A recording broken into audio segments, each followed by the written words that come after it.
Amen. Juste quelques petites annonces que je voulais faire ce matin avant la prédication.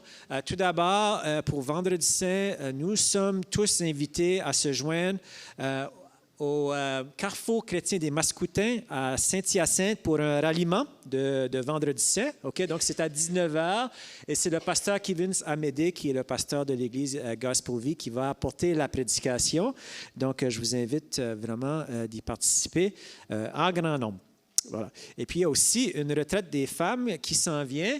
Ça s'en vient. La date, c'est le 19 et 20 mai. Et puis, donc, c'est à l'Église Vie Abondante qui est située à Saint-Hubert. Donc, voilà. Donc, je vois déjà Carl qui a envie d'y aller avec moi, là. Non. C'est réservé pour les femmes, malheureusement. Fait que je vous invite vraiment d'y participer en grand nombre. Et c'est pas mal ça pour les annonces.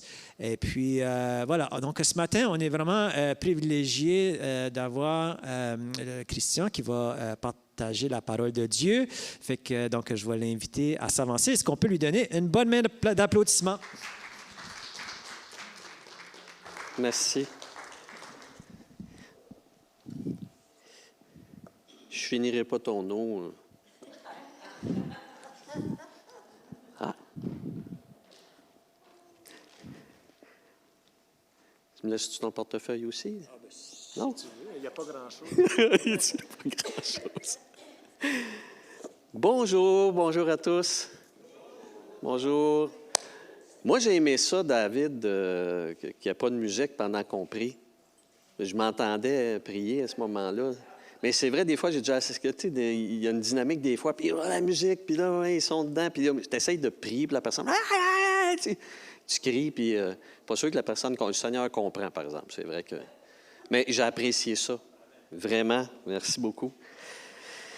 Ah, c'est bien, j'aime ça. J'aime beaucoup ça, ce qu'on vit ce matin, parce que moi, vous le savez, je prendrai le repas du Seigneur toutes les semaines.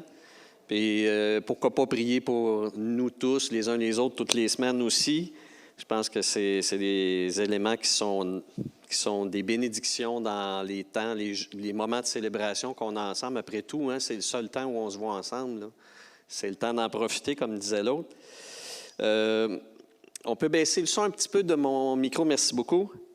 Voilà, bon, alors j'ai pris les applaudissements comme étant une appréciation de la parole de Dieu, peut-être plus que moi, j'espère, mais parce que c'est elle, cette parole, qui nous apporte le bonheur, hein, le bonheur, parce qu'on est sur une petite série sur le bonheur, hein, le bonheur en marche. Il y avait plus une question que je disais, être heureux ou être en marche. Et je vous avais apporté lors d'un premier message sur le psaume 1, verset 1, cette interprétation-là que vous voyez à l'écran du mot, le premier mot, en fait, par lequel commence le psaume 1, heureux en français. Mais si ce mot-là, si on revient à l'expression hébraïque, c'est un mot, dans le fond, qui parle plus d'une marche, d'une progression. Et pour Dieu, dans le fond, on pourrait dire ça comme ça, que pour Dieu, le bonheur, c'est pas une destination, c'est une expédition. Pour Dieu, le bonheur, ce n'est pas une destination, c'est une expédition. Parce que nous, les humains, dans la vie humaine, généralement, le bonheur, c'est un objectif. Je veux être heureux. C'est vrai, hein? On va plus avoir tendance à dire ça. Je veux être heureux, j'essaie de faire mon possible pour être heureux. Puis le bonheur, c'est une poursuite. Le bonheur est un but. Or, Dieu nous dit, lui, qui nous a créés, la bébite humaine, Dieu nous dit, le bonheur, ce n'est pas une destination, le bonheur, c'est une expédition. C'est très différent. Ou, dit autrement, comme sur la prochaine diapositive, que vous pourrez lire, ben, c'est ça, vous voyez. Le bonheur, selon Dieu, n'est pas une destination, mais une expédition. En fait, je vais vous lire, je ne l'ai pas mis sur une diapo. Le bonheur du fidèle, ça, c'est autre chose, hein. Et ça, c'est un problème en rapport avec notre position peut-être évangélique. Le bonheur du fidèle ne l'attend pas dans le port céleste. Hein, moi, quand je suis entré dans les églises évangéliques, il y a de cela très, très jadis, comme disait Saul. Quand je suis entré dans le monde évangélique, le salut, c'était le ciel, Hein? C'était notre position sur un des nuages là-haut, et puis d'être en présence de Dieu. Le salut, c'était ça. C'était la fin. Il faut dire que, bon, mon pasteur à ce moment-là, on l'appelait pasteur, mais c'est un évangéliste. En fait, c'est un missionnaire qui avait été missionnaire 20 ans en Afrique. Et lui, c'est un évangéliste. C'est un portier. Hein? C'est le portier du ciel, si on veut. Hein? Il lançait les appels et puis il nous donnait le plan du salut, comme on dit. Puis pour lui, dimanche après dimanche après dimanche, lorsqu'il prêchait, peu importe le livre de la Bible, voire l'Ecclésiaste ou le livre des Proverbes, ça finissait tout le temps par l'Évangile. Parce que pour lui, c'était ça. Et dimanche après dimanche, et dans les cantiques, etc., pour lui, le bonheur, c'était quoi? C'était dans le ciel m'attend, j'ai ma place au ciel, le ciel, c'est beau, puis le bonheur, c'est ça. Sauf qu'en attendant, on fait quoi? Bien, lui, il dit, bon, on en invite d'autres. On en invite d'autres, parce que c'est ça le but sur la terre. Le bonheur n'est pas sur la terre, le bonheur est dans le ciel, puis on invite les gens à trouver ce bonheur-là. Vous me suivez? Vous avez déjà entendu ce genre de dynamique-là. Alors pourtant, on passe à côté de quelque chose, là. Parce que pour Dieu, voyez-vous, je répète, le bonheur du fidèle ne l'attend pas dans le port céleste, il est déjà à saisir dans le voyage terrestre. Je ne l'ai pas écrit, celle-là, mais c'est la même idée. Voyez-vous, c'est ça. Et ça, moi, je ne me l'étais pas fait dire.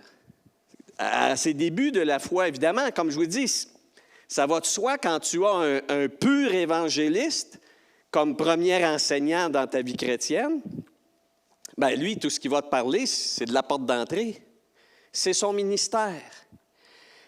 Ce que tu as à vivre par la suite sur la terre, lui, c'est pas son affaire. Lui, ça ne le préoccupait pas. L'enseignement, il n'en faisait pas. De la formation de disciples, il n'en faisait pas. En fait, oui, il faisait de la formation pour l'évangélisation. Il dit, on va avoir une série qui va s'ouvrir « Comment témoigner de ma foi ?» Parce que pour lui, c'était ça, la vie d'un disciple, c'était témoigner de sa foi. Mais même que tu es tout croche, que ta psychologie est à terre, n'importe quoi, c'est pas grave. Si tu veux retrouver le bonheur, évangélise. C'est normal pour lui, c'était que ça. Puis il n'y avait pas, évidemment, malheureusement, à ce moment-là, puis c'était dans les années 70, là, les églises étaient en train d'exploser un peu partout, puis il y avait peu d'ouvriers, c'est le cas de le dire. Des enseignants, il n'y en avait pas beaucoup, mais il y avait des évangélistes, des missionnaires surtout. Alors, ça faisait cette situation-là. Mais bon, bref, tout ça pour dire que, oui,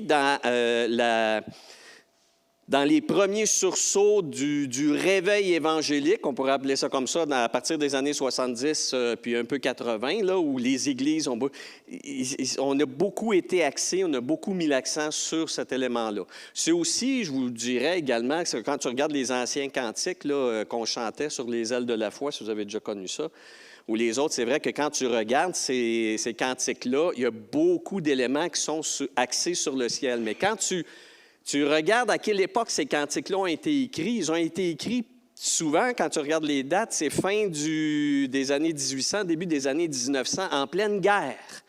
Et d'ailleurs, c'est fascinant quand tu regardes beaucoup de ces cantiques-là. Il y a beaucoup de cantiques, c'est « Oh, l'étendard de la foi », puis le combat, puis la mitraillette. Non, il n'y avait pas ça, mais bon, c'est quasiment ça. Hein? Il y a des cantiques, c'est des cantiques de soldats. Pourquoi? Parce que les gens vivaient la guerre.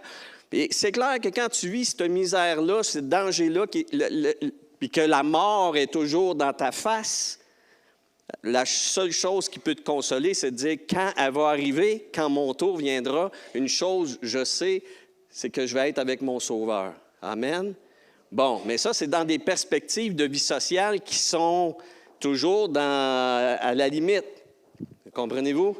Quand tu es comme en Ukraine présentement, dans des situations que ces pauvres gens-là vivent, ils sont dans des détresses psychologiques, oui, mais en tout cas, pour l'instant, la seule chose qui les préoccupe, c'est de savoir s'ils vont vivre encore demain.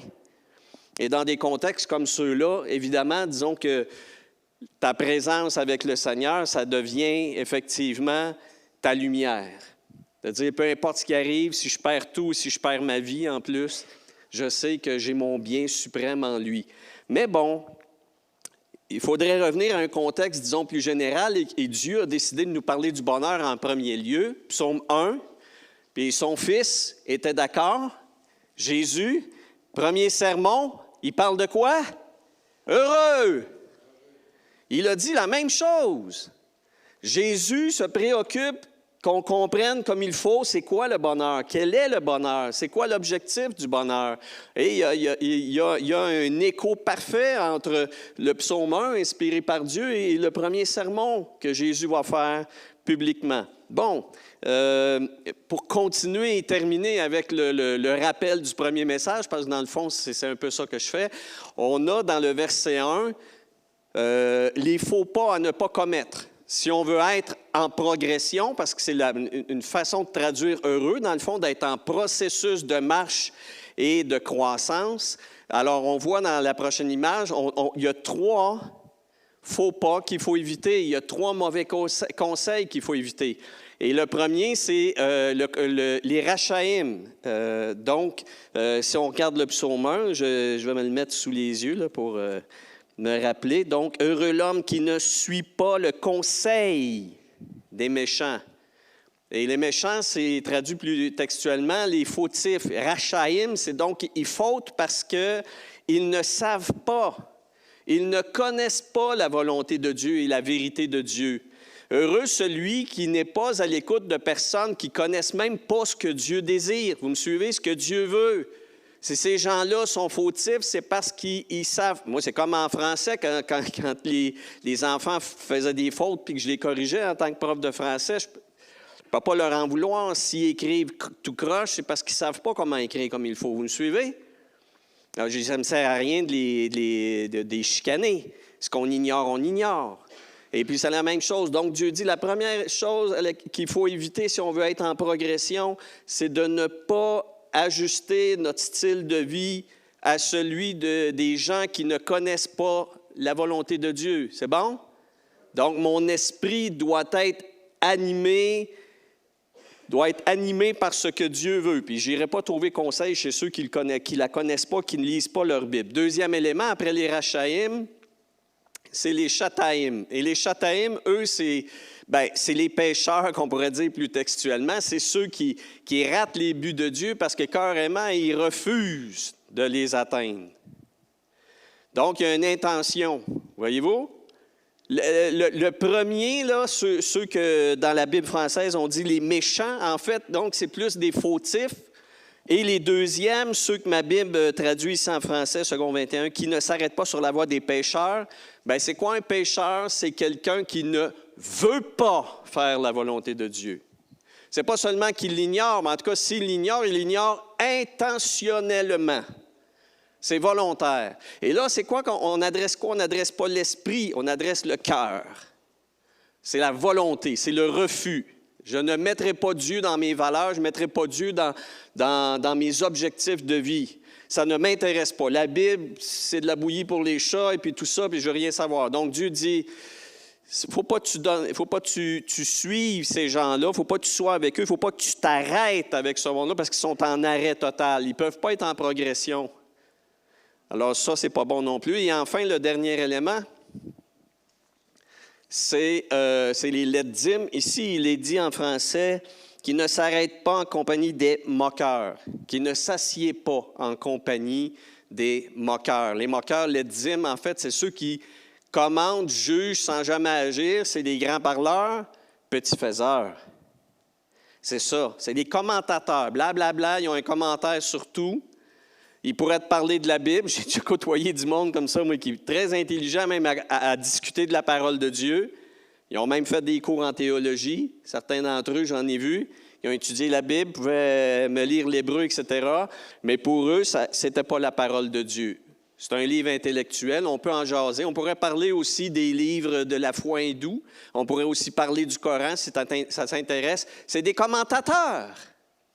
Ils commentent, ils parlent, puis ils vont commenter sur ma vie, sur mes choix à moi. Ils vont dire, oui, mais là, tu sais, par exemple, où est telle affaire, alors ils commandent. Et pendant ce temps-là, qu'est-ce qui se passe dans leur vie? Rien. Ils sont assis sur un banc, et puis ils ne font que commenter la vie autour d'eux, puis ils n'avancent à rien. Et puis ça sert à quoi, moi, de m'asseoir avec eux? Zéro. Parce que je n'avancerai pas, moi non plus.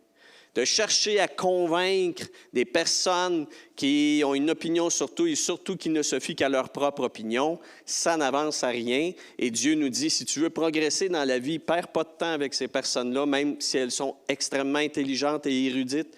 ne perds pas de temps avec ces personnes-là. Toi, avance. Donc là, il y a le geste. Vous voyez, le corps. Toi, le geste, reste pas assis, avance. Donc, finalement, c'est intéressant parce que le psaume 1, verset 1, nous parle en même temps de la constitution de l'humain. L'humain qui est esprit, âme et corps. Et les trois, c'est les trois éléments associés à l'esprit, l'âme et le corps. Le premier, il ne sait pas. L'esprit. Le deuxième, il ne veut pas. L'âme, le cœur, la vie intérieure. Et le troisième, il ne fait rien, il ne bouge pas, c'est le corps. Fascinant. Donc Dieu est toujours d'accord avec son propre projet. Hein? Dieu fonctionne avec nous, il veut qu'on fonctionne nous aussi selon le manuel du constructeur. N'est-ce pas? Dieu est logique avec lui, il sait de quoi nous sommes faits. Et Dieu dit donc, dans les trois éléments de ta constitution, dans ton esprit, dans ton âme et dans ton corps, tu dois, premièrement, si tu veux progresser, éviter les faux pas. C'est bon? Bon, cela dit, on va passer maintenant au message de cette semaine. Le verset 2. Je n'irai pas dans tous les versets d'ici la fin de l'année, ne craignez pas, mais ceux-là sont importants parce que la balance...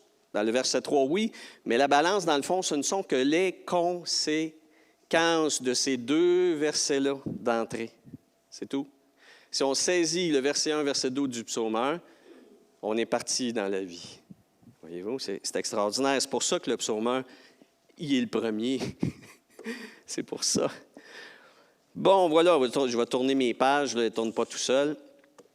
Le bon pas. Donc, éviter les faux pas, mais quel est le bon pas? Alors, Dieu commence par nous parler, c'est intéressant, ça dit ceci, prochaine diapositive, mais qui se plaît, on a aussi la traduction qui trouve son plaisir dans la loi du Seigneur ou la loi de Yahweh, la loi de l'Éternel, mais qui trouve son plaisir dans la loi du Seigneur, et ça poursuit, le verset dit, et qui la médite jour et nuit. Bon, alors on va regarder ça ensemble ce matin. Alors, on va tout d'abord s'arrêter par « se plaît ». Donc, prochaine image, ça vient évidemment, ça vient de l'hébreu. Et revdzo, quand on regarde ça, revdzo, à quoi ça ressemble? Revdzo, en fait, ça se traduit ailleurs dans l'Ancien Testament par désir ardent, plaisir parfait, attraction. C'est intéressant, ça. Désir ardent, plaisir parfait, attraction. Donc, ça ressemble beaucoup au soupir dont parle Paul dans Romains chapitre 8, lorsqu'il dit « L'Esprit Saint en nous crie... » Crie quoi? Soupir. Il dit « Abba, Père ». Abba, Père. Et c'est donc ça, quand tu veux comprendre qu'est-ce que revdzo, revdzo, c'est la pulsion de l'enfant vers son parent. C'est viscéral. Tu peux pas briser ce lien-là. Et nous, ces temps-ci, mon épouse et moi, à la maison, on a notre fille qui a ses enfants, puis elle a un petit bébé il ne fait pas longtemps. Puis on voit ça, là, quand elle prend le bébé puis elle le met ne serait-ce qu'à terre parce qu'il faut qu'elle change son manteau, là, il y a un cri primal qui sort. Puis quand tu vois le moyen de dire ça, ça va sortir « Mamie! » C'est ça, revdzo. Revdzo, c'est cette énergie-là. C'est pas juste un désir, c'est un attachement profond, vital, viscéral. Vous me suivez? C'est spécial. Alors, revdzo, Dieu dit, et qui trouve son plaisir ou qui se plaît dans la loi du Seigneur. Dieu dit, c'est ce même genre de lien-là, vital, viscéral, filial. Oui, l'enfant et le parent, c'est ce lien-là qu'il doit y avoir entre le fidèle et la parole de Dieu. Est-ce qu'on a ça ailleurs dans l'Écriture? Bien oui, évidemment. Prochaine diapositive.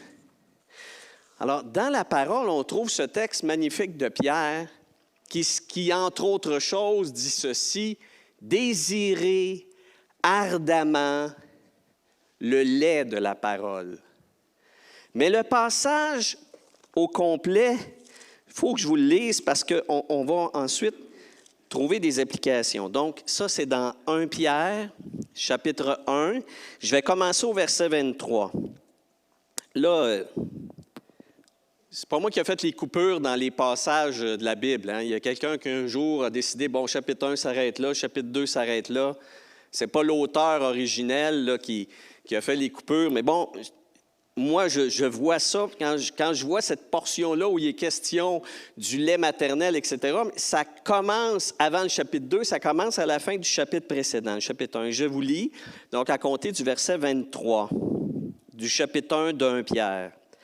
« En effet, dit l'apôtre, vous êtes nés de nouveau, non d'une semence corruptible, mais d'une semence incorruptible, grâce à la parole vivante et permanente de Dieu. » C'est quoi la semence? C'est la parole de Dieu. C'est une semence. Écoutez, c'est une semence humaine, là. Je ne vais pas aller dans un cours de sexologie à matin, là, mais on va penser, nous, à une semence d'une plante. Non, c'est une semence ici humaine. Et l'évidence est là dans le contexte parce que Pierre va poursuivre avec le lien du bébé et de sa mère, du lait maternel. Donc, on est dans une semence humaine, dans une semence, on comprend, là, cette semence-là que l'humain a pour donner naissance à un enfant. Vous êtes nés de nouveau, non pas d'une semence corruptible, mais d'une semence incorruptible. Et cette semence, c'est la parole vivante et permanente de Dieu. Cette parole est justement celle qui vous a été annoncée par l'Évangile. Débarrassez-vous donc de toute méchanceté, de toute ruse, de l'hypocrisie, de l'envie, de la médisance. Et, dit-il, comme des enfants nouveau-nés, désirez le lait pur et non falsifié, non frelaté, ça dit dans Second 21, c'est intéressant, non frelaté de la parole de Dieu. Ainsi, grâce à lui, vous grandirez pour le salut. Si vous avez goûté que le Seigneur est bon, qu'il dit. Ça, c'est intéressant. Donc, Pierre fait un lien entre la parole de Dieu, ce qu'elle est, ce qu'elle a fait en nous. Elle nous a fait naître, c'est une semence, elle nous a fait naître. Et comme dans le placenta, on est là-dedans, on grandit, on apparaît en vie dans ce monde. Et qu'est-ce qui va poursuivre cette relation-là de naissance créée par la semence de la parole de Dieu? C'est le lait. Et j'ai trouvé quelque chose d'assez intéressant, c'est que d'après les récentes recherches, j'ai le papier ici, mais vous pouvez trouver ça aussi sur Internet, là, si vous googlisez ça. D'après les récentes recherches, le liquide amniotique du placenta et le lait maternel ont la même saveur aromatique, si bien que le bébé reconnaît dans l'odeur des seins et du lait de sa mère la source même du bien-être qu'il avait dans l'utérus.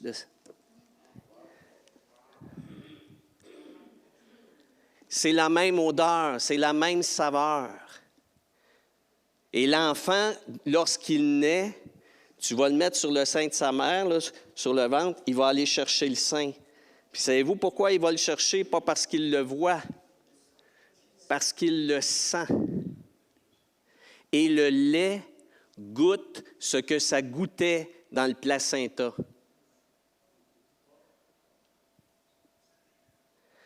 Là, c'est fascinant, hein? L'apôtre Pierre ne savait pas ça. Pierre, dont je viens de faire la lecture, nous dit exactement la même chose. Vous êtes nés d'une semence incorruptible. Vous avez gesté dans le placenta et vous êtes nés de nouveau.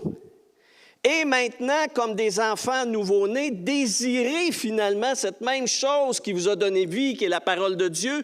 Vous devez également la sentir, la goûter, la désirer, cette parole-là, parce que c'est cette même parole-là qui vous a fait naître de nouveau. Et c'est elle, cette parole-là, qui va vous faire grandir. Vous devez la désirer encore. Par le même... Elle a le même goût, la même odeur, la même saveur. Et vous allez dire, bien, c'est pas le cas. Oui, bien, OK, bien, il faut que tu goûtes que le Seigneur est bon. Parce que le même Sauveur qui t'a pris dans ta misère, dans ton incrédulité, ta vie toute croche, c'est ce même Sauveur-là qui est encore là aujourd'hui, qui peut t'amener, oui, comme tantôt on l'a dit, guérison, consolation, restauration, pardon, renouvellement, etc. C'est le même Dieu qui agit. On doit donc avoir cette même soif de cette parole. Vous voyez donc, et si je reviens à ce qu'on disait tout à l'heure, c'est sûr que dans notre milieu, peut-être plus dans notre milieu chrétien, on met beaucoup l'accent sur la nouvelle naissance, sur cet événement quand même. Hein? Il y a un cataclysme, c'est la nouvelle naissance, c'est super important. Et puis, oui, c'est bon, mais il faut continuer. Faut se nourrir de la parole de Dieu. Et il ne faut pas juste rester à Jean 3,16. Allô? Je ne parle pas à vous, là. Je parle à ceux qui nous écoutent là, sur la planète, là, mais il ne faut pas en rester à Jean 3,16. La parole de Dieu, c'est elle qui nous a donné vie et elle va continuer à nous donner vie et il faut pour cela la manger. Il faut la goûter, il faut la savourer, il faut la désirer jour après jour. Il faut avoir un bébé à la maison ou en avoir eu dans pas grand temps pour te rendre compte que ouais, puis le bébé, il veut son lait. Quand tu n'as pas en tête que tu ne peux pas l'oublier. Il va te le faire savoir, ça va crier. Et la question qu'on doit se poser comme chrétien, et comme Pierre nous le dit, avez-vous goûté que le Seigneur est bon à ce point que vous ne puissiez vous passer, vous priver de ce lait extraordinaire qu'est la parole de Dieu? Question. Et là, on rentre à nous-mêmes. Hein? Le cerveau du bébé se dit, si j'étais si bien dans le placenta, c'est grâce à elle. Et pour retrouver ce bien-être, je veux encore de ça. Je veux encore de ce lait-là, voyez-vous? Et il faut que ça se passe pareil dans notre tête. Alors, diapo suivante. Donc, vous voyez, c'est intéressant parce que Dieu, ce deuxième mouvement-là, le verset 2, Dieu continue à nous parler de progression. Et il dit, pour progresser, rien ne sert de courir, mon petit. Il faut d'abord désirer. Donc, la première chose qui est importante pour progresser, ce n'est pas de se précipiter. La première chose, c'est d'entrer en soi-même puis de dire à Dieu, « Seigneur, ravive en moi ce cri spirituel qui est « Abba, je te désire. Papa, je te veux. Papa, je t'aime. Papa, je veux goûter combien tu es bon. » De nouveau, je veux que ce goût-là me revienne. Je veux que le goût de la parole de Dieu me revienne, parce qu'on peut le perdre, peut-être le goût, mais ça commence là. Dieu nous dit, il faut que ça commence là. Il se plaît dans la loi du Seigneur. Amen. Et si on ne se plaît plus, il faut le demander. C'est l'Esprit de Dieu qui nous donne de crier. C'est l'Esprit de Dieu, lui, il connaît la saveur de Dieu, l'Esprit de Dieu. Mais parce que l'Esprit de Dieu est en moi, je peux, par l'Esprit, dire à Dieu, redonne-moi ce goût-là. Tu le connais, redonne-moi le goût de ta parole. Redonne-moi le goût de tes saintes Écritures. Saisir, oui, saisir à nouveau que tout notre bien-être, tout notre bien-vivre, dépend de notre chérissement de sa parole. Ça dépend tout ça de notre chérissement de sa parole. Mais donc, on doit poser la question, comment? OK, comment? Parce que bon, comment je dois faire? C'est intéressant parce que Dieu nous propose ceci. Alors, dans le verset, toujours verset 2, Dieu dit ceci, donc qui se plaît dans la parole du Seigneur. Et, là, vous m'avez dit tantôt, médite. Vous m'avez dit, médite. OK, dans la version second 21, là, plus récente, on s'est dit qu'il a redit jour et nuit. Bon, là, vous m'attendez. Hein, vous allez dire, bon, il va nous sortir le mot hébreu, Yéloï, Aga. Ben, Aga, là, Aga, tu vas voir. Alors, regarde donc ça. Haga. Et qu'il a Haga. Alors, qu'est-ce que Haga? Ben, avant de parler de Haga, on va parler de méditer. OK, méditer. Quand on dit quelqu'un médite, comment vous le voyez? Non, parlez-moi pas de la Bible, là, parlez-moi dans la vie du monde, là, parce que, mettons, moi, je veux quelqu'un qui médite, ou la méditation selon la pensée sociale moderne,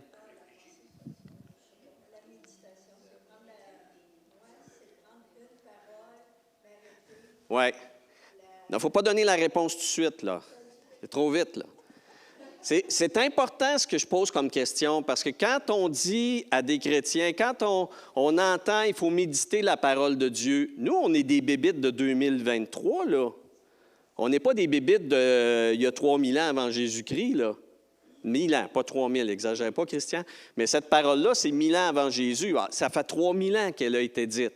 C'est clair que quand on parle de méditation, on va ça réfère beaucoup dans l'ère du temps, la méditation. Et j'ai déjà suivi, je ne dirais pas de qui, mais j'ai déjà suivi dans un milieu chrétien évangélique, voire même charismatique, une session sur la méditation de la parole où le cœur de l'enseignement, c'était tu lis un texte, tu fais le vide en toi.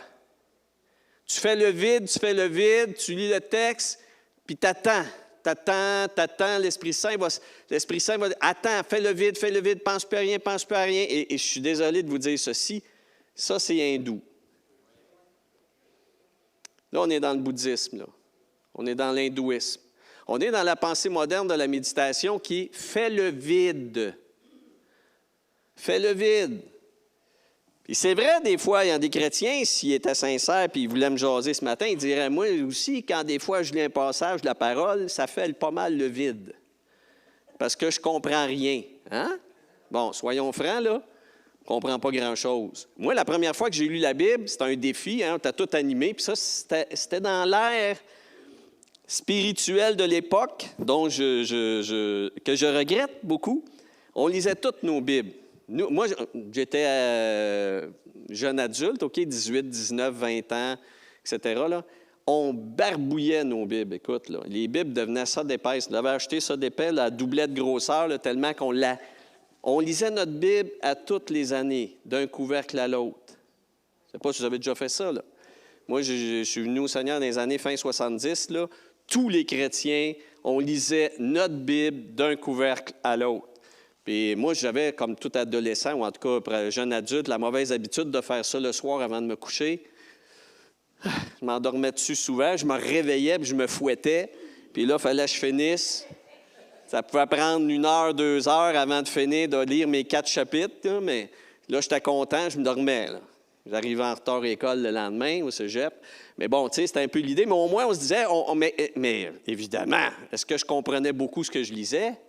Pas tellement, surtout qu'on commençait par l'Ancien Testament. Vous imaginez, quand tu arrives là, dans Lévitique, là, c'est le flagelle, ça, là, tu sais. Tu t'endors, on dit, voyons, j'ai-tu lu ça? Il me semble que j'ai lu ça, ça redit ça encore, et là, une goutte de sang sur le pont, là, ça recommence. Je dis, non, je l'ai-tu lu? Où est-ce que je t'ai rendu? C'est là, ça dit la même affaire. Mais tu sais, je le faisais parce qu'il fallait le faire. Je disais, c'est la parole de Dieu, il faut que je le lise. On dirait c'est une ascèse. Hein? Pour moi, à ce moment-là, c'est une ascèse, c'est-à-dire c'est une souffrance volontaire que je pensais sanctifiante, là, tu sais. Je le fais, tu sais, comme les moines dans le temps, ils se flagellaient au fouet, tu sais.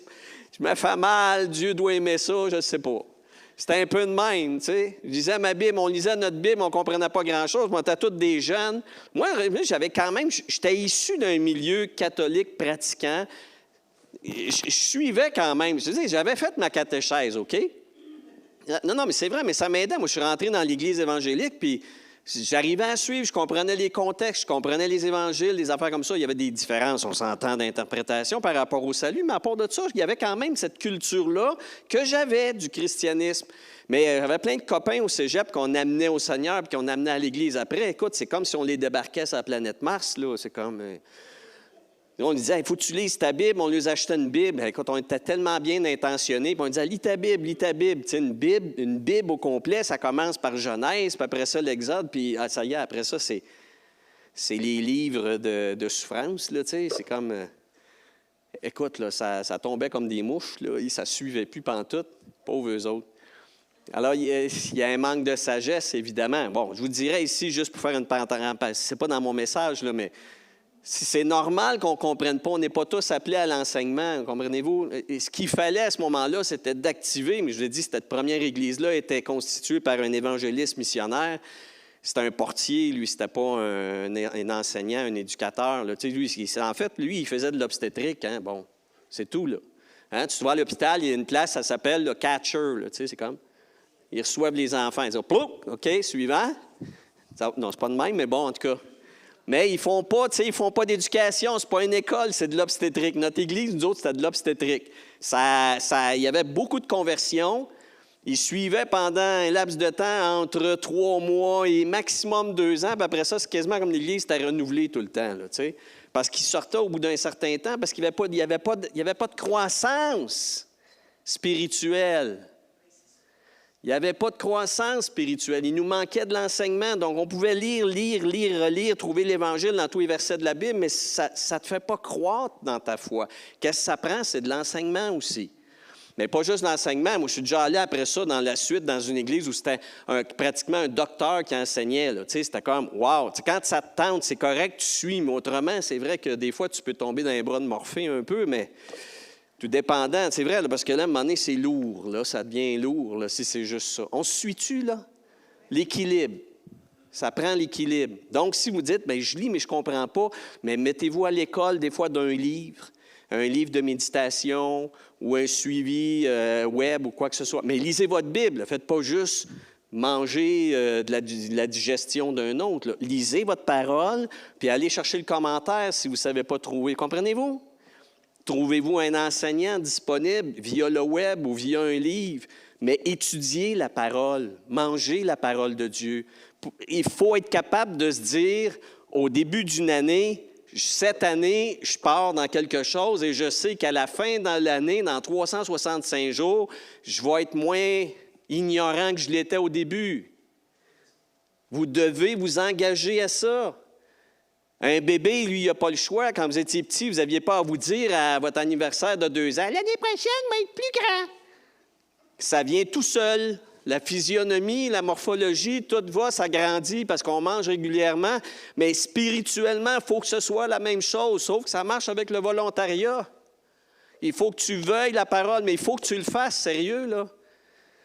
Parce que c'est bon de chanter des cantiques, puis on a encore ça dans notre hymnologie. C'est bon de chanter des cantiques sur le salut. « Ah, le Seigneur, j'étais mort. » Tu sais, ceux qu'on a chantés, tu sais, j'étais pécheur, j'étais perdu, tout ça, c'est bien, mais on parle d'un événement qui date d'un certain nombre d'années. C'est correct, on peut continuer reconnaissant. Vous me suivez où je m'en vais, là.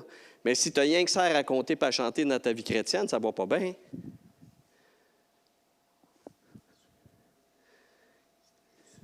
C'est ça, là. Bon, OK, on continue. Alors, Aga, quelle est l'idée? C'est quoi l'idée? Bon, montez mon petit... Alors, on va lire 3 textes. Okay? On va lire 3 textes parce que là, il faudrait aller dîner, mettons. Que ce livre de la loi, vous le connaissez celui-là, Josué 1,8. Que ce livre de la loi ne s'éloigne pas de ta... Ça, c'est intéressant, ça. Moi, quand j'ai lu ça la première fois, j'ai eu un petit bizarre. Hein, c'est bizarre, ne s'éloigne pas de tes yeux. Je ne dis pas, mais ma bouche, c'est quoi? Je ne regarde pas avec ma bouche, je regarde avec mes yeux. Pourquoi est-ce qu'il ne dit pas que la parole ne s'éloigne pas de tes yeux? Hein? Pourquoi? Ah, il faut que tu manges. Bien assaisonné. Haga, le mot est Ahaga. Alors, c'est traduit dans la seconde 21, c'est bien écrit. Tu la rediras jour et nuit, pour veiller à mettre en pratique tout ce qui y est écrit. Ça aussi, c'est important, ça fait partie de la dynamique d'Agathe. Verset suivant. Que la parole du roi sauveur, ça c'est le Christos, que la parole du roi sauveur demeure parmi vous abondamment. Instruisez-vous, exhortez-vous, avertissez-vous. C'est intéressant, là. On arrête là tout de suite, là. Alors là, on a Paul, qui est un bon juif, qui est un rabbin lui-même. Hein? C'est un enseignant de la parole. Et là, lui est avec des non-juifs, en l'occurrence des Colossiens. Et lui, évidemment, il doit apprendre à ces personnes-là qui n'ont pas de culture de la Bible, ni de la pratique d'un bon juif pratiquant, puis pieux, etc. Il doit leur faire comprendre ce qu'est Haga. Parce que c'est un ordre. Psaume 1, verset 2. Et qui Haga la parole jour et nuit. Josué 1,8, méditez Haga la parole jour et nuit et mêlant en pratique. Donc, Paul, il est avec des petits bébés de la foi qui sont non-juifs, pas de culture, et lui, qu'est-ce qu'il essaie de faire? Il essaie d'y faire haga, la parole. Et là, il leur fait ça en bon grec, puis qu'est-ce qu'il fait en bon enseignant qu'il est? Il va transposer haga dans une compréhension, hein? C'est quoi haga? Bien, il trouve des verbes, et ce sont tous des verbes où on parle. Nous autres, les Québécois, on dirait on jase. Hey, on jase. Jaser de la parole. Jasez-en, soit de façon à vous instruire, soit de façon à vous encourager, c'est ça l'exhortation, soit des fois à vous avertir. Mais c'est ça, haga. Haga, c'est parlez-en. Il faut que vous parliez de la parole de Dieu, parce qu'on peut parler de toutes sortes d'affaires. Il y a des choses intéressantes à discuter. Tu sais, le classement du Canadien, c'est vrai que c'est captivant, mais bon. En tout cas, ou de la température, ou de toutes sortes de choses, les problèmes au travail, les objectifs qui nous sont fixés, les difficultés qu'on a, etc. Puis c'est correct, on vit dans le monde, puis on vit des affaires. Mais Paul dit, il ne faut jamais oublier en chaque journée, c'est continuellement et abondamment, il ne faut jamais en chaque journée ramener tout quand même dans de la discussion de la parole de Dieu. Ça aussi, je vous dirais, dans l'ancien temps, je m'en viens vieux, hein? Dans le temps, hein? Fin des années 70, 80, on ramenait tout à la parole. Pas toujours correctement, mais il y avait cette intention-là. Tu sais, qu'est-ce que le Seigneur dit de ça? Qu'est-ce que ça dit dans la Bible par rapport à ça? Qu'est-ce que je peux faire dans cette situation? Puis quand on ne pouvait pas trouver, on appelait le pasteur. Nous, on le contactait, ou dès qu'on le voyait, ou en tout cas, si on savait qu'il y avait un ancien, puis on allait le voir, puis on lui demandait conseil. Qu'est-ce que le Seigneur veut de ça? C'est ça, haga. Haga, c'est tu cherches tout le temps par la discussion, l'échange, mais t'en jases. Il faut que ça soit par la discussion. Vous voyez, il y a un échange. Par elle, donc, exhortez-vous, avertissez-vous par elle, par la parole du roi sauveur. Les uns les autres, en toute sagesse. Et ça, c'est intéressant, vous voyez, là, par des hymnes, par des psaumes, par des hymnes et des chants, le tout inspiré de l'Esprit. Bon, on va lire un dernier texte. Je vous avais dit qu'on en lisait 3. Le dernier texte, c'est la petite sœur, parce que Colossiens et Éphésiens, c'est 2 épîtres qui sont pratiquement pareils. Ne vous enivrez pas de vin. On y reviendra. Car ça ne guérit ni ne sauve. Parce que ça, littéralement, dans le texte, le grec, c'est ça, là. Parce que ça ne sauve pas. Asotia. Soyez remplis de l'Esprit. Alors, 2 petits points. Comment on fait ça? Dites-vous des psaumes. Ça revient à haga. Haga, haga, haga. Dites-vous des psaumes, des hymnes, des chants inspirés, chantant et psalmodiant de tout votre cœur le Seigneur, pratiquant l'action de grâce. C'est intéressant que dans le grec, c'est l'eucharistéo. Ça peut même faire rapport au repas du Seigneur. Continuellement à Dieu par Jésus, notre roi sauveur. Wow! Alors, vous voyez, c'est intéressant quand même parce que l'apôtre Paul, dans Haga, il nous dit, il faut que la parole de Dieu, vous en parliez constamment. Et un des moyens par lesquels on peut jaser de la parole de Dieu, mettez-vous dans le contexte, à cette époque-là, là, il n'y avait pas de Bible qui se vendait dans les magasins. Là. Ça ne se commandait pas sur Amazon. Et même, là, il parle à des non-juifs qui n'ont pas de synagogue avec les textes écrits, les rouleaux de la loi, etc. On parle de personnes qui sont non-juives, non culturellement formés depuis leur enfance à apprendre notamment le Deutéronome, le psautier, c'est-à-dire les 150 psaumes par cœur. Non, mais un Juif qui est formé, il apprend le Deutéronome par cœur, puis il apprend les psaumes par cœur, puis il y a d'autres grands textes qu'il doit les apprendre par cœur. Donc lui, il est avec des Colossiens, des Éphésiens, des Thessaloniciens, etc.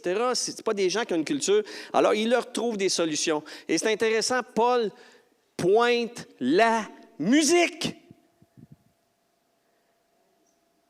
Paul pointe la musique. Parce que quand il parle des psaumes, en passant, les psaumes, c'est chanter. Les psaumes, c'est chanter.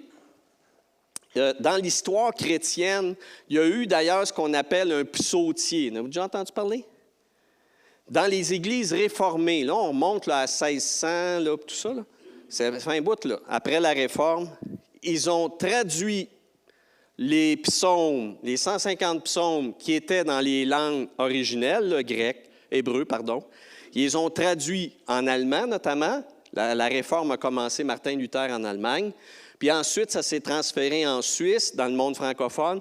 Ils ont traduit les 150 psaumes dans la langue du peuple et ils les ont cantilés. Cantilés, c'est-à-dire qu'ils ont transformés en cantiques, littéralement. Ils les ont cantilés. Et qu'est-ce que les chrétiens faisaient dimanche après dimanche? Ils chantaient les psaumes. Et qu'est-ce que ça donnait comme résultat? C'est qu'ils apprenaient par mémoire les psaumes. Il y a beaucoup de chants qu'on chante, on les chante de mémoire.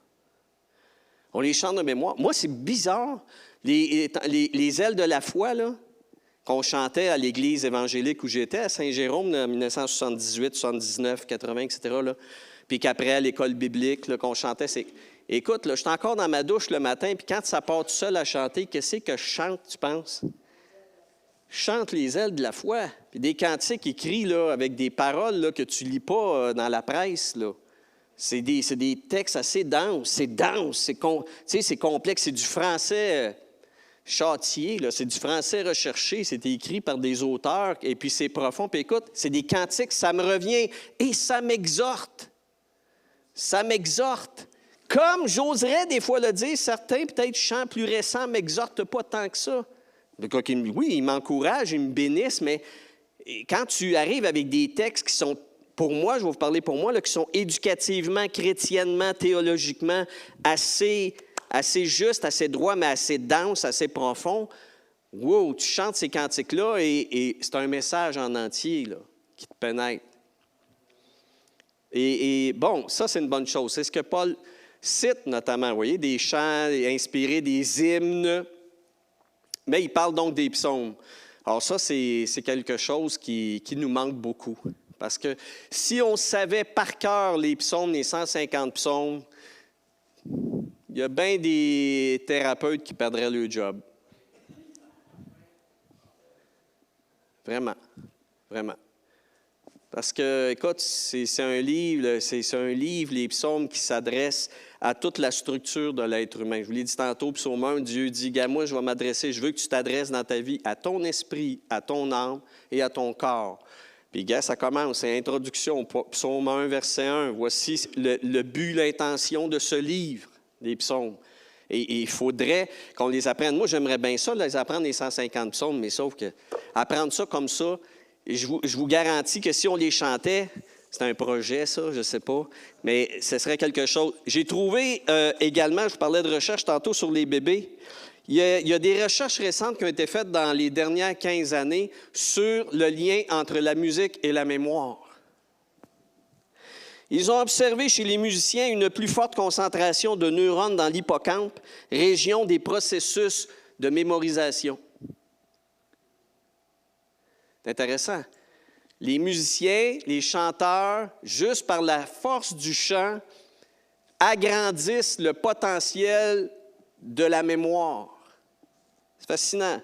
Ce résultat confirme que la pratique de la musique stimule les circuits neuronaux de la mémoire et suggère qu'elle permettrait de contrer même efficacement les effets du vieillissement cérébral. Une autre recherche dit ceci: la mémoire de la musique est-elle spéciale? L'analyse perceptive de la musique s'associe avec un travail de la mémoire, impliquant ainsi des régions du cerveau, on le disait tantôt, cruciales dans l'encodage et le rappel des informations telles que la zone des hippocampes. Là, ça, ce n'est pas les choses qui se promènent dans la mer, là, c'est un secteur aussi de ton cerveau. Mais vous voyez, c'est intéressant, c'est donc chanter la parole de Dieu t'aide à la mémoriser. Qu'est-ce que Haga? Haga, c'est chanter notamment la parole. Voyez-vous, c'est ça. J'en parle, j'en discute, mais pour la mémoriser, il n'y a rien de tel que la chanter. Mais il faut que je la chante en fonction du texte des Saintes Écritures. Là. Alors, là, ici, il y aurait peut-être un éditorial à faire sur toute l'art des chants modernes, là. Parce que des fois, il y a peut-être une forme d'anémie au niveau théologique, j'ose le dire. Là. En tout cas, éditorial. Alors, terminons avec le vin. On va se terminer avec une petite coupe. Parce que c'est intéressant, Paul dit, il introduit la plénitude de l'esprit par cette mise en garde, mais ce n'est pas autant de mise en garde qu'un comparatif. Et le comparatif est instructif. On sait que le vin à forte dose, je ne parle pas ici d'une consommation, je ne suis pas contre le vin, là. Tu sais, boire du vin ou d'un alcool, je veux dire, si c'est juste pour une consommation de loisir ou accompagner un repas, là, moi, je ne vois pas dans la parole que c'est interdit, là, OK? Paul parle ici de l'ivresse, OK? Il parle d'une surdose. Alors, parce que ne vous enivrez pas de vin. Alors, on sait ceci, le vin à forte dose engourdit les perceptions, hein? Oh, fait oublier certaines douleurs. D'ailleurs, des fois, malheureusement, l'alcool va servir d'engourdissement, hein? Distorsionne la réalité, ôte les retenues, hein? Ça désinhibe dans le bon langage. Et aussi, on sait que ça affecte la mémoire. Donc, vous voyez, quand Paul dit « ne vous enivrez pas de vin », il y a un comparatif avec ce qui s'en vient. Au lieu d'être des personnes qui perdent le contact avec ce qui est vrai, qui finissent même par oublier ce qui est important, d'un oubli permanent, là. Paul dit « soyez remplis de l'esprit, en Haga, la parole de Dieu, instruisez-vous, chantez des hymnes, des psaumes, des cantiques inspirés par l'Esprit de Dieu. » Donc, vous voyez, c'est ça que ça veut dire, c'est surtout cet élément-là. Mais on pourrait évidemment conclure à ceci.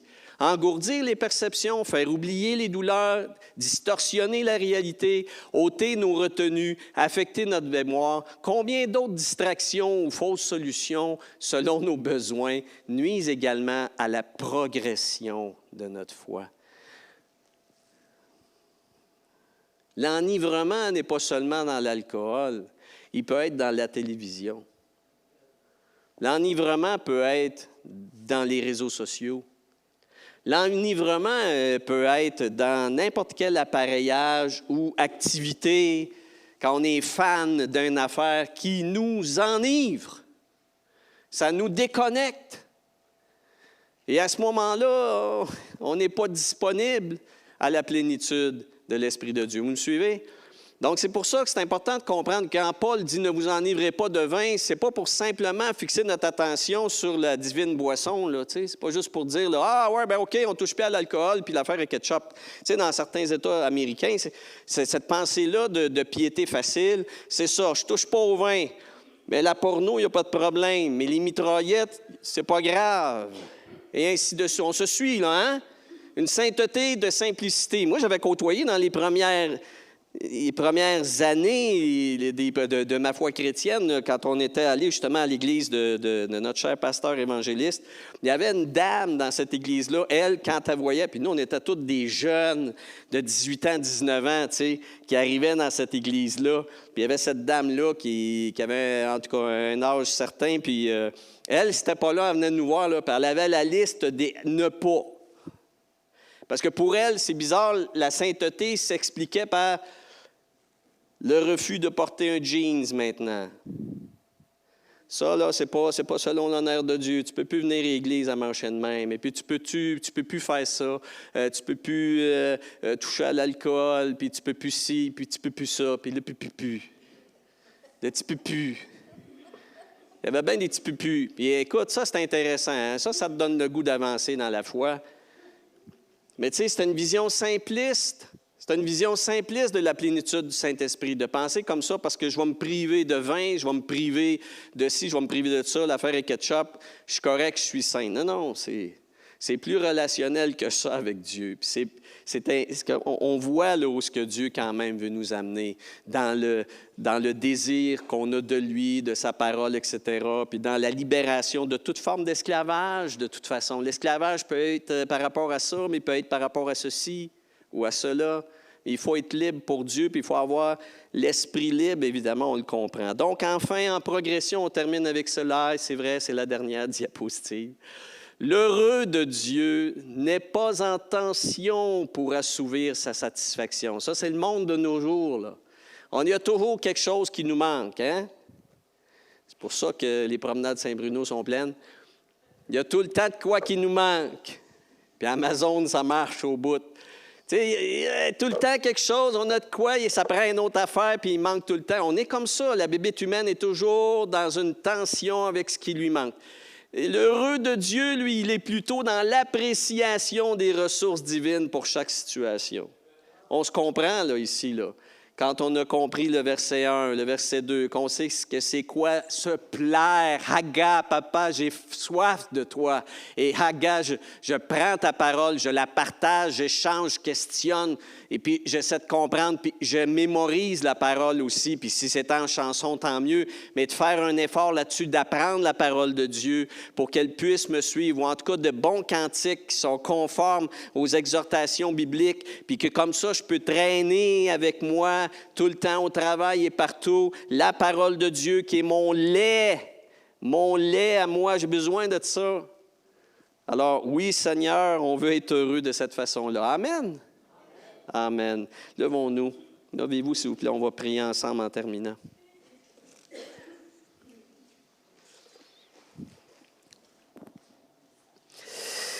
Béni sois-tu, Seigneur, pour ta générosité, ton abondance, dans ton amour, mais aussi dans ta provision. Tu pourvois à tous nos besoins. Tu t'adresses à toutes nos nécessités de constitution. Tu sais de quoi nous sommes faits. Et tu veilles à ce que tout cela trouve sa source et remplisse son besoin. Seigneur, tout tourne autour de toi. Tout vient de toi. Tout est par toi et en toi et pour toi. Nous te demandons de raviver en nous le goût de ta parole.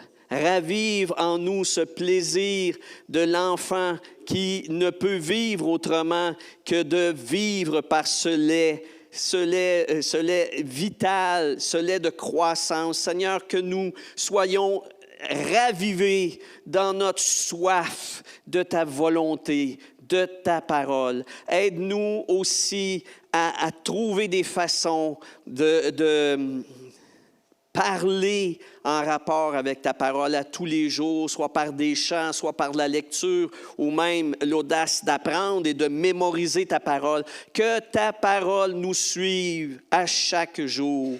Seigneur, merci de nous appeler à cette vie, à cette expédition extraordinaire qui nous amène à saisir le bonheur, non seulement comme un objectif final, mais comme une joie, un appel de chaque instant, parce que tu es là, parce que tu veux pourvoir, parce que tu veux donner avec surabondance. Oh, sois béni, notre Père chéri, Abba Père, si chérissant et merveilleux. Oh oui, nous voulons manger tout ce qui vient de toi. Nous voulons goûter le bonheur d'être nourris de ta table. Oh, sois béni. Dans le nom de Jésus, nous te prions et que par ton esprit, ainsi, nous agissions cette semaine, que les choses changent dans nos façons de faire. Nous t'en prions au nom de Jésus.